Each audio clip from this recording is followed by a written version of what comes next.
We now have each of our bead tips. 3 of them are made up, and each one of them has a stop bead on the inside of them. So this will satisfy the requirement for one side of the clasp. Now I'm going to show you how to attach these bead tips to this clasp. WX514 is the perfect end thread burner. Each of these little threads we don't need. They're actually going to get in our way, and after the glue's dried, we're not going to need these tails anymore. So you just press down on this button up here, and this tip gets super, super hot, so make sure that your fingertips are nowhere near the end, and you simply burn off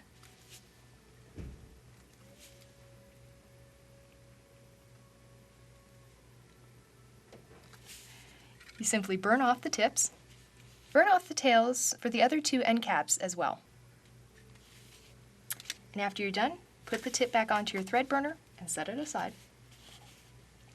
Now it doesn't really matter what clamshell tip you wind up putting to either hole on this clasp. It doesn't matter too much. Simply attach one, take the loop of your clamshell bead tip over one of the loops on one side of the clasp. Now you're going to take your round nose pliers and simply curl over that looped end. Now the looped end actually has a little bit of a lip on it. You want to try to get that lip as close as you can to the back of the bead tip for the next step. Now you're going to take the clamshell and simply close it with your chain nose pliers. Try to come right over the top of it and just fold it closed. There's no need to press really, really hard. If you have to reposition your pliers, do that. But if you press too hard, you could actually put little tiny marks in the very top of the bead tip. You don't really want to do that. So that's how you attach a bead tip. Now remember, you're going to attach these other 2 to the same side. And then we're going to move on to our beadwork. Now we're ready to do our stringing. We have all of our crystals here in front of us. Keep in mind this project is actually going to have 3 rows of the purple velvet crystals instead of just the 2, because I want to have a 7-inch long bracelet, not the 6.5-inch long that I have right here. So I have 24 of these BD205s instead of the 21 that are right here on this project. So we have 3 more, and then I also have RD455, or the 5-hole spacer bar that we're going to end this section with. So when we were attaching the fire line to the bead tips, I told you it would probably be more helpful not to cut the folded over side of the fire line in half.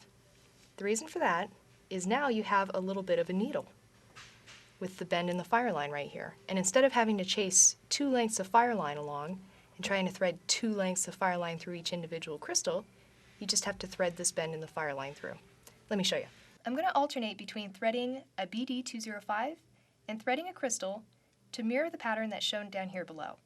You should have 8 BD205s and 7 crystals threaded onto each of the 3 double strands of fire line. Finish this section by threading one of the RD455s over all 3 strands. Remember, the project that we're making here is going to be about 7 inches in length.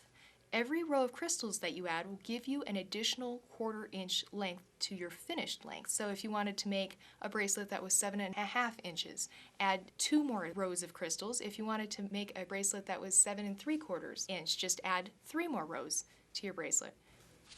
Okay, our first section of beading is completely done, and remember we ended with that 5-hole spacer bar right here.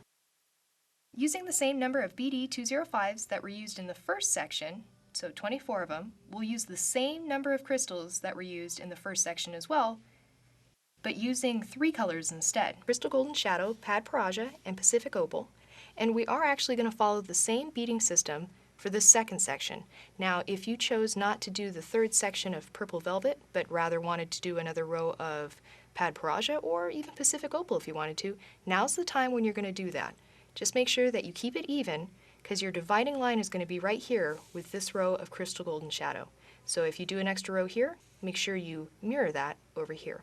Remember, you'll start off by threading on a BD205 and then alternating between a crystal and silver bead again until you have 8 BD205s and 7 crystals threaded onto each double strand of fire line. Use the other remaining RD455 to finish this crystal section. There's other options that you can use instead of using just fire line for this project. You can use beadlon wire in the satin silver color, and I would probably recommend to use CW030 or CW029.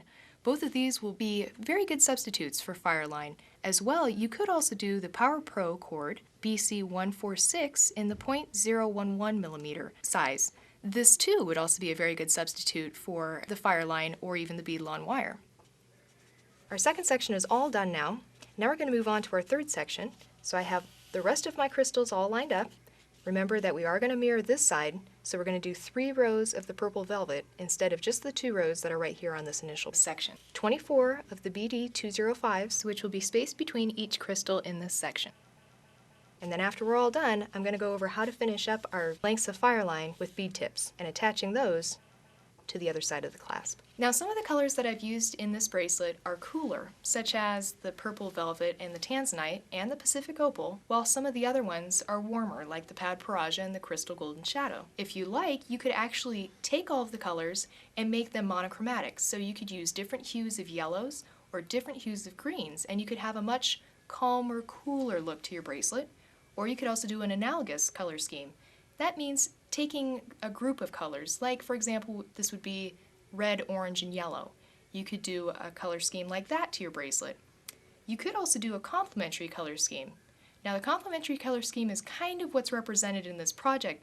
A complementary color scheme takes 2 opposite ends on a color wheel, if you were looking at one, and uses that. So you would use orange and blue, yellow and purple, or even red and green. Any of these colors actually would make the design to be much more exciting, and if you were making this bracelet for a party, this would probably suit it a lot better than a monochromatic or an analogous color scheme.